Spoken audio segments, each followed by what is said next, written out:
વિશ્રામ છો વાલા વસમે સમેજી, જ્યારે નિજ જનને દુષ્ટ આવી દમેજી, તે તમારા સંત ઘણું ઘણું ખમેજી,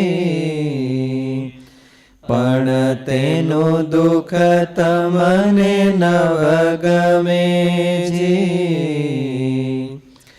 ગમે નહીં ગરીબ પીડતા, તમે કરો છો ક્રોધ તે હકારજે, દાસના દુઃખ ટાળવા રાખતા નથી આળસરજે.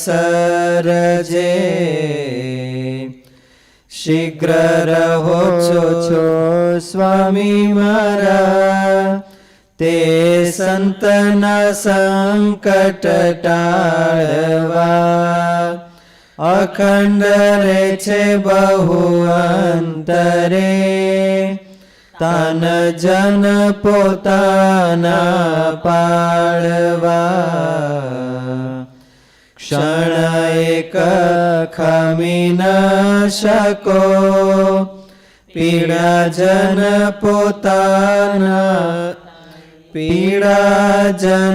પોતાના તણી, એને અર્થે અલબેલડા, કરો છો જતન ઘણી. માટે નિશંક નિજ જન રે છે, વિઘ્ન કોઈ વ્યાપતું નથી. સાય કરો જે સંતની, તે કહેવાતું નથી કથી. ગુણ તમારા ગણતા, આવતો નથી વળી અંત.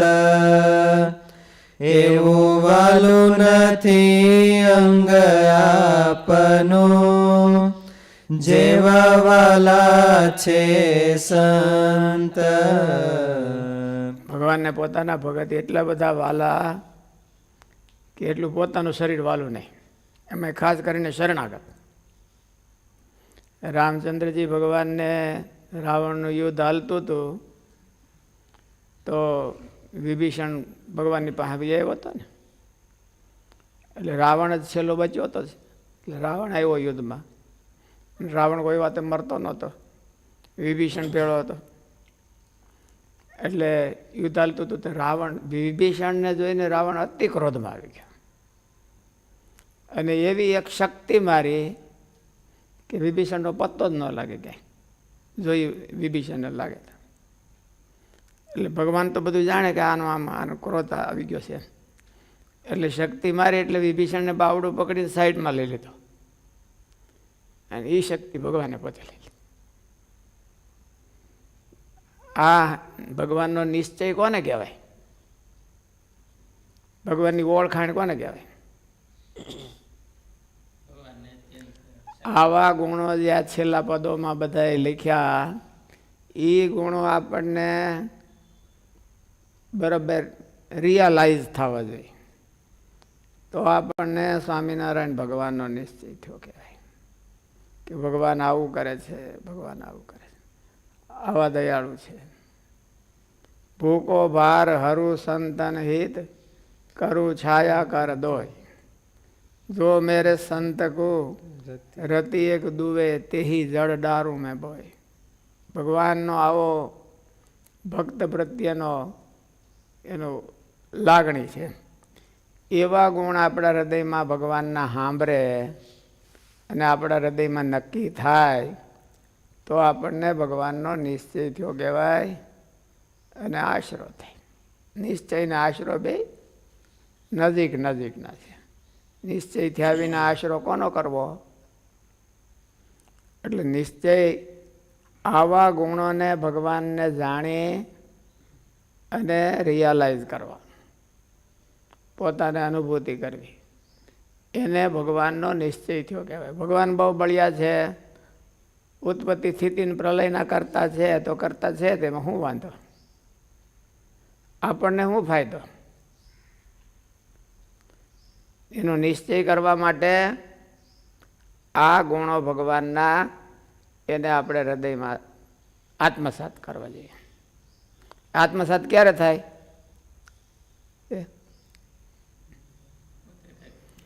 એ યથા મામ પ્રપદ્યંતે તામ તથૈવ ભજામિ. આ કાંઈક એનું કરે પછી ભગવાન પોતાની ઉદારતા બતાવે અને ત્યારે આને રિયલાઇઝ થાય કે ભગવાન આવા છે. આ એના માટે કાંઈ કરે જ નહીં, આશરા સંબંધી કાંઈ કરે જ નહીં, તો ભગવાન એવો ઉદારતા બતાવી ક્યાંથી? એટલે પહેલાં કોઈકને બતાવી હોય એને યાદ કરવી અને પછી પોતે હોતે એવો આશરો કરવો દ્રઢ, એટલે પોતાને હોતે ભગવાન બતાવે. શાસ્ત્રીજી મહારાજ એવું કહેતા કે નંદ સંતોને ભગવાને જે બધી પ્રસાદી મળી એ એક એકની મને બધાની ભેળી મળી હતી.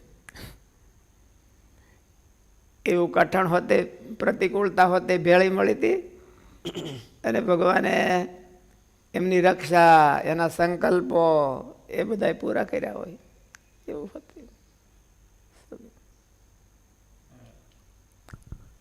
ભગવાનના ભગત હોય ને નિશ્ચય હોય, આશરો હોય કે મરીને ભગવાનના ધામમાં જવું છે, મરીને ભગવાનના ધામમાં જઈને ભગવાનની સેવામાં રહેવું છે. પણ તો કોઈકને આ ગુણો છે એ ચાલુ લાઈફમાં કનેક્ટ થાય અને કોઈકને કનેક્ટ ન થાય મારા જ્યારે, તો કોઈકને આવા ગુણો જે અંતકાળની પ્રાર્થના કરી નિષ્કુળાનંદ સ્વામીએ, એવું સીધું કનેક્શન કોઈકને થઈ જાય ભગવાન હારે, અને ઘણીવાર કોઈકને ન થાય. નિશ્ચય તો બેયને ભગવાનની સેવામાં જવાનો હોય, તો આમાં કંઈ એને ખામી રહેતી છે કે? એટલે તમે કીધું નિશ્ચય કોને કહેવો? તમે એમ કહો છો કોકને હોય ને કોકને ન હોય, તો નિશ્ચય કોને કહેવો? ભગવાન ઉત્પત્તિ સ્થિતિને પ્રલયના કરતા છે એને નિશ્ચય કહેવો કે ભગવાનના ભગતના પ્રતિપાળ છે એને નિશ્ચય કહેવો? કોને કહેવો? બે ભગવાનના જ ગુણ છે. ભગવાનમાં જ્ઞાન, શક્તિ, બળ, ઐશ્વર્ય, વીર્ય, પ્રતાપ એવા બધા ભગવાનના ગુણો જ છે. સત્યમ જ્ઞાનમ અનંતમ બ્રહ્મ એવું બધું આવે જ છે કે ભગવાન સત્યરૂપ છે, જ્ઞાનરૂપ છે, અનંતરૂપ છે. તો નિશ્ચય કોને કહેવો? નિશ્ચય કરાવવામાં ક્યાં ગુણ સાધન બને? આ બધા વર્ણવ્યા ને એ ગુણ છે ને એ નિશ્ચયમાં સાધન બને. એને ન જાણતો હોય તો એને ભગવાનનો ભરોસો ક્યાંથી આવે? નિશ્ચય તો ભરોસામાં ઉપયોગી થાય એવા ગુણ જાણે તો એને ભરોસો વધારે આવે. એ જ નિશ્ચય થયો, બીજું શું થયું? ભગવાન તો હવ માને છે. મુસલમાનો હોતે એમ કે રામ તમારા ભગવાન છે, હિન્દુના ભગવાન રામ એમ માને જ છે. તો ભગવાન તો હવ કે છે. અને આપણે ભગવાન કહી અને કોઈક ભગવાનનો અનન્ય આશ્રિત હોય એ ભગવાન કહે, તો એમાં ફેર શું આવ્યો? ડિફરન્સ શું આવ્યો? હાલો મુસલમાન છે એ એમ કે હિન્દુના ભગવાન છે. જે જુનાગઢના નવાબ હતા તો એ મહારાજને ખુદા જ કહેતા હતા કે હિન્દુને ખુદા હિન્દુના ખુદા આવ્યા છે ને ફકીર આવ્યા છે. એટલે બોલો બ્રહ્માનંદ સ્વામીને કીધું ફકીર, કે હિન્દુના ફકીર. ફકીર તો કહેતો પણ કેના કહે? હિન્દુના ફકીર એમ કે. અને બ્રહ્માનંદ સ્વામી કહે કે અમારા ખુદા આવવાના છે, એટલે કે જે જોઈ સામગ્રી લઈ જાઓ અમારી પાસે, રાજમાંથી લઈ જાઓ. કારણ કે નવાબના ગુરુ હતા ને બ્રહ્માનંદ સ્વામી, એને શીખવાડ્યું હતું એને બધી. એટલે કે જે જોઈ સામગ્રી લઈ જાઓ. તો એ એમ કહેતા હોય કે આ હિન્દુના ખુદા આવ્યા છે, મહારાજને એમ કહેતા હોય.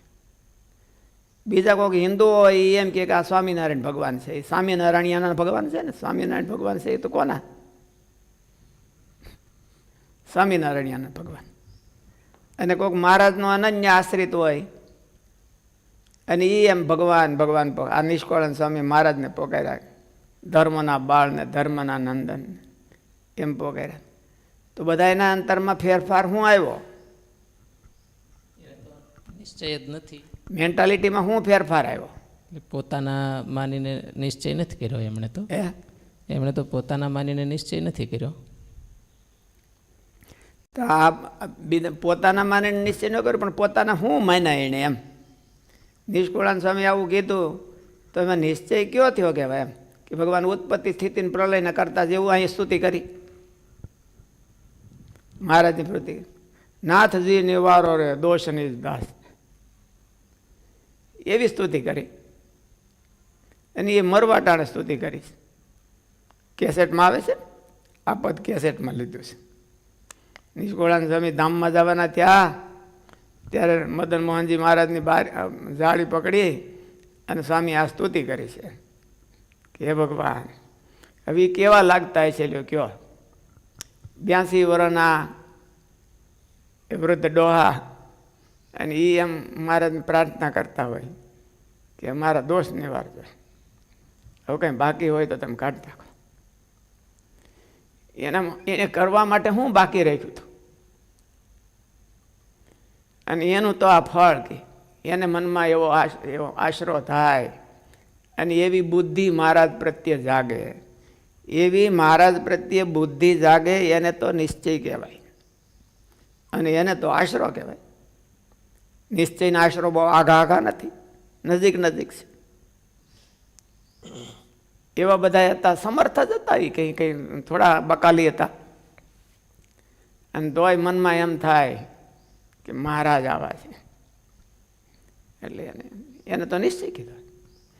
ઓલા ગુણ જાણવા કે ભાઈ એને જેને લેવા દેવા ન હોય એને એવા ગુણ જાણવા, એ કંઈ નિશ્ચય ન કહેવાય. લેવા દેવા શું છે એની ગુણની હારે, એને નિશ્ચય કહેવાય. અને લેવા દેવા જેવા મહારાજમાં કેટલા ગુણ આપણે મનમાં હૃદયમાં ફીલ કરીએ છીએ, તો એને નિશ્ચય કહેવાય.